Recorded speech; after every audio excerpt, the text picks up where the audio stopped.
हाँ जी, सभी साथियों को राम राम, नमस्ते, हाय हेलो, कैसे हैं आप सभी। उम्मीद करता हूँ आप और आपका परिवार ठीक ठाक होगा। हरियाणा पुलिस भर्ती कोर्ट में क्यों मिली इतनी लंबी डेट? सरकार आखिर चाहती क्या है? पता है आपको, अभी कुछ दिन पहले तो ऐसा लग रहा था कि अब हरियाणा पुलिस की भर्ती पर जो कोर्ट केस चल रहा है वो निपटने वाला है, फाइनल स्टेज पे पहुंच चुका है। लेकिन कल जो डेट दी और तब क्या डेट मिल रही थी, 7 दिन की, 5 दिन की, 7 दिन की, 10 दिन की। लेकिन जो कल सुनवाई हुई और डेट दी वो दी 28 अक्टूबर की। हाँ जी, 28 अक्टूबर की, यानी कि बहुत लंबी डेट दे दी। उसके बाद से जो सिलेक्टेड बच्चे हैं वो बहुत ज़्यादा परेशान हो चुके हैं। उनको मतलब धक्का लगा है, मतलब ऐसा लगा है कि पता नहीं क्या बिछड़ गया उनसे, जो मिलता मिलता उनसे दूर चला गया। बहुत धक्का लगा है। और मैं तो ये कहता हूँ सरकार को या कोर्ट को डिसीजन देना चाहिए, वो चाहे वो किसी के हक में हो, लेकिन डिसीजन दे देना चाहिए जल्दी से जल्दी, ताकि बच्चे एक साइड पे हो। अभी सीईटी का एग्ज़ाम है 5 और 6 नवंबर को, तो ये बच्चे कम से कम उस चीज़ की तैयारी तो कर पाते यदि पहले ही लंबी डेट होती तो। अब ये बच्चे कभी किसी से मिलते हैं, कभी किसी से मिलते हैं, इनको आश्वासन के नाम पे गोली दी जाती है। मुख्यमंत्री साहब खुद कह रहे थे कि बहुत जल्द इसको निपटाया जाएगा, उनकी नॉलेज में ये चीज़, और उनकी नॉलेज में ये चीज़ थी कि अब 28 अक्टूबर की सुनवाई दी जाएगी। इतना डिले किया जाएगा इस सिस्टम को। तो पहली बात तो दोस्तों देखो ये है कि आपको, मैं पहले भी यही कहता था कि यदि आप फाइनल रिज़ल्ट या फाइनल स्टेज पे हो तो आपको कभी भी केवल उसी चीज़ का इंतज़ार नहीं करना चाहिए।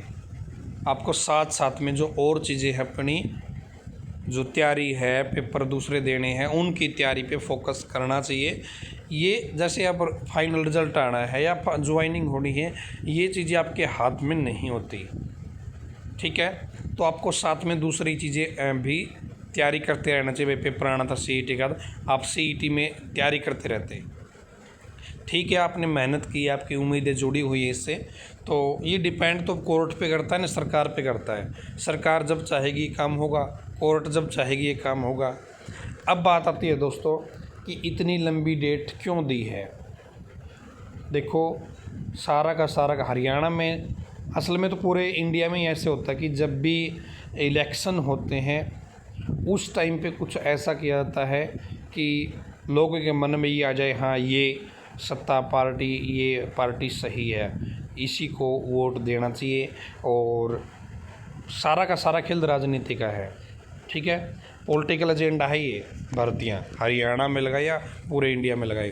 तो अभी आपको इलेक्शन होने वाले थे, सरपंच पंचायत चुनाव के, और अब ये जो पार्टी है ना, ये नीचे तक, धरातल तक आना चाहती है। भाई हम छोटे से छोटे लेवल का जो पद है उस पर भी भाई इस पार्टी का नाम आए। तो यदि पंचायत इलेक्शन अब होते दोस्तों, अब होते तो आपकी ज्वाइनिंग फाइनल स्टेज पे थी, लेकिन अब इलेक्शन डिले कर दिए हैं।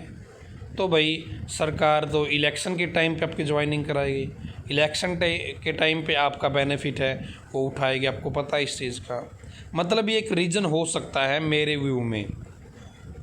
तो इसलिए भाई अब दोबारा से दूसरा, अभी तक कोर्ट में जो लोग आ रहे हैं, जा रहे हैं, उनको ये समझ में नहीं आ रहा है कि परसेंटाइल फार्मूला जो लगाया है, नॉर्मलाइजेशन जो की है, वो नॉर्मलाइजेशन करना वैलिड भी है या नहीं है। इस भर्ती में नॉर्मलाइजेशन कब दी गई थी, उसके बाद में ये नॉर्मलाइजेशन का फार्मूला गलत है या सही है, एक्सपर्ट को बुलाया जाएगा। अब तक ये चीज़ समझ में आ रही, इतने लंबे समय से केस चल रहा है, कम से कम ये चीज़ें तो क्लियर कट होनी चाहिए थी दिमाग में कि फार्मूला गलत है या सही है। और उसके बाद में ये जो आपकी इस भर्ती में फार्मूला लगाना भी चाहिए, नहीं लगाना चाहिए। बच्चों को सिर्फ मानसिक परेशान किया जा रहा है।